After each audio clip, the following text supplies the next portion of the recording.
On the 14th of March 1932, the richest and most beloved man in Rochester, New York, sat down in his bedroom and took his own life. He left behind a note, just 4 lines. "To my friends, my work is done. Why wait?" His name was George Eastman. He had given the world something close to a miracle: the power to freeze a single moment forever, to hold on to the people and the days we love. He taught humanity how to keep its memories, and then he chose to erase his own. This is the story of the empire he built on that miracle, Kodak, and how exactly 80 years after his death, it followed him into the grave. This is the file on the empire that died twice. George Eastman was not born to any of it. His father died when he was a boy. He left school at 14 to support his widowed mother and sisters and went to work as a junior clerk in a Rochester bank. He was quiet, meticulous, and endlessly self-taught. In his 20s, he became obsessed with photography, which in the 1870s meant hauling a wagon load of glass plates and toxic chemicals just to take one picture. Eastman set out to make it simple, and in 1888 he succeeded with a single boxy camera and a made-up word. Kodak means nothing at all. He invented it from thin air. He simply loved the hard, clean sound of the letter K and wanted a name no one on earth could mispronounce or forget. The camera came preloaded with film.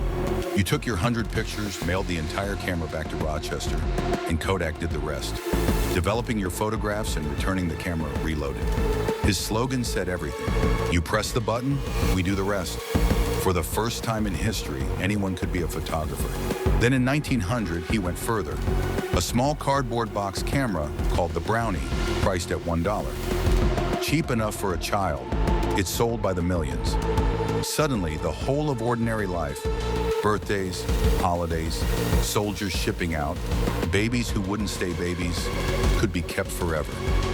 Eastman had turned memory itself into a product, and he owned nearly all of it. At its height, Kodak sold 90% of the film in America, and all of it flowed back to one city. Rochester, New York, became a company town in the truest sense, and Kodak was its beating heart. At its peak, it employed 60,000 people there, paid a quarter of every dollar in local wages, and drove as much as half of the entire city's economy. The people called Kodak the Great Yellow Father, and Eastman played the part of the father. He gave away a fortune, around $100 million, well over $1 billion in today's money. He built the University of Rochester and its medical school, founded a school of music, funded free dental clinics for children across 2 continents. He even gave millions to MIT anonymously under a fake name, Mr. Smith, refusing to let them carve his name into the buildings. But by 1932, at 77, his body was failing him. A degenerative condition in his spine was slowly taking his ability to walk and to live without pain. He had watched his own mother spend her final years trapped in suffering, and he could not bear to become the same. So he made a decision as precise and deliberate as everything else he had ever done. He met with his lawyer, settled his will, and then he wrote his 4 lines. "My work is done. Why wait?" His ashes were buried on the grounds of Kodak Park, the factory itself. The man was, quite literally, laid to rest inside his own company. The empire of memory would go on without its founder, and for a while it seemed unstoppable. For decades after his death, Kodak ruled. That little yellow box was in every home, at every celebration, on every mantelpiece on Earth. It was one of the most trusted names humanity had ever built. But hidden inside that dominance was the exact flaw that would destroy it, the same one that had destroyed its founder.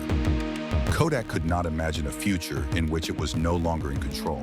In December of 1975, in a lab in Rochester, a 24-year-old Kodak engineer named Stephen Sasson was tinkering with a side project, one he later called a project to keep me out of trouble.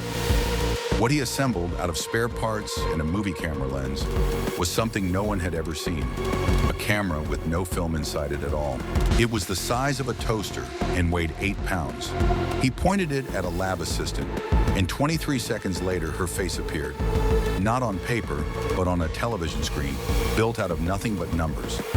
Stephen Sasson had just invented the digital camera, and he worked for the company that sold 9 out of every 10 rolls of film in America. He carried it into a room of Kodak executives, expecting wonder. Instead, he got a warning. They asked why anyone would ever want to look at their photographs on a television set. Print had been king for 100 years, and a camera with no film was not a miracle to Kodak. It was a threat to everything they sold.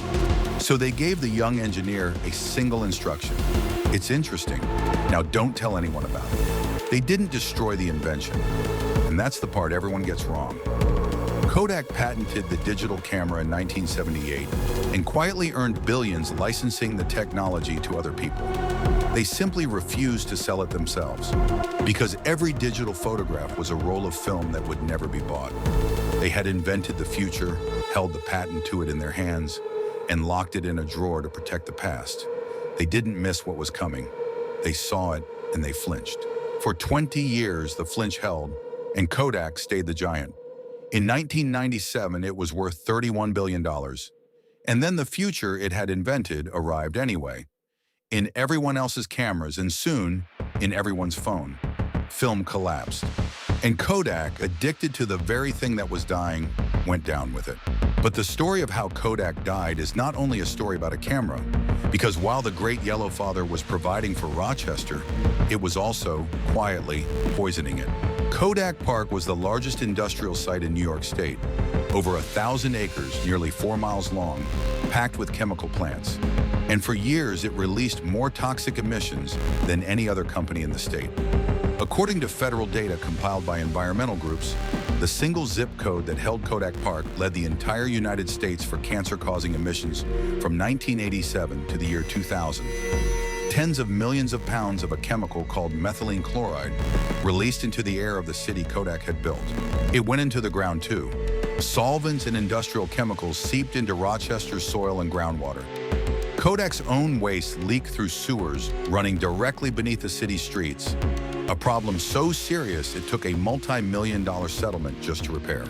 The company that had given Rochester its prosperity was also leaving something else behind, underground where no one could see it. Families near the plant reported clusters of rare illness and lived in fear of what the air and the water had done to their children. A direct link was never proven, but the trust, the faith that the great Yellow Father would always take care of its own, had begun to crack. And then the father simply left. On the 19th of January 2012, Eastman Kodak filed for bankruptcy. The workforce that had once been 60,000 strong in Rochester fell to around 2,000. A city that Kodak had built, paid for, and poisoned was left hollowed out. Today, roughly a third of Rochester lives below the poverty line. What was left of Kodak grasped at anything to survive. In 2018, it announced a cryptocurrency, Kodak Coin, and its stock briefly tripled before the idea evaporated. In 2020, it announced it would suddenly begin manufacturing pharmaceutical ingredients on the back of a $700 million government loan. The stock exploded, and then the deal collapsed in scandal, and the loan was never paid. A company that had once defined an entire century was reduced to chasing headlines. Strip it all back, and the empire died the same way its founder did. George Eastman, unable to face a future without control of his own body, ended his life in 1932. Kodak, unable to face a future without control of the image, ended its own 80 years later.